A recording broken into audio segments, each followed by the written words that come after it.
So excited to talk to you. So, my first question absolutely has to be Brimsley and Reynolds had some very spicy scenes. Yeah. And I just want to know what was the conversation like going into those shoots and how did you prepare for this forbidden romance? Well, I think with any intimate scene, well, currently the practices in the industry that you have an intimacy coordinator, Mhm. and they kind of beyond the conversations that Sam and I had ourselves, Lucy Fennell and Lizzie Talbot facilitated those conversations, and they created such a safe space. Because obviously with all intimate scenes, it requires a vulnerability, and the conversations we had surrounding the scene, and the fact that they were there on set talking us through, choreographing us, just made it actually sort of an amazing experience. I felt very nurtured and safe. Yeah, same. And it just allowed us to be able to throw ourselves into the scene themselves and focus on what we needed to achieve, because there's no way that could have happened without feeling comfortable and safe and respected. And Lizzie and her entire team were brilliant in doing so. Yeah. Okay, and Shonda Rhimes is a legendary writer and showrunner. So I have to ask, did you learn anything specifically from bringing her words to life? Um, I I don't think yes, I think the main thing that I learned was and I did already know this. I knew how enjoyable acting was, but when writing is that electric, it is such a joy because you do have to do something, but you almost don't have to do anything because there's so much life that comes out of the page at you as soon as you say the word. Yeah, I think that's such a good point. Reading the scripts, what I think is brilliant writing is when each character has a clear voice.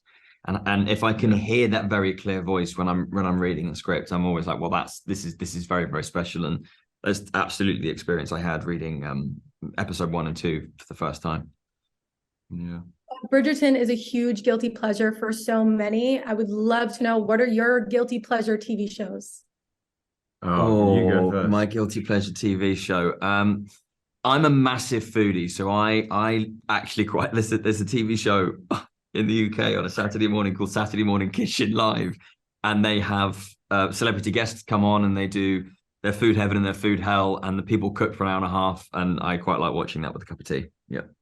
I don't know if I have a guilty Oh, come pleasure. on. I don't think I do, man. I don't think I have a guilty pleasure. I would just say my pleasure is Succession.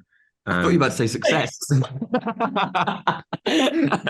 No, but Succession is my favorite TV program, and I've recently been enjoying David Attenborough's Wild Isle. Very good, very good. Yeah. And my last question before I wrap it up, what has been the most rewarding part of being a part of the world of Ton and Bridgerton?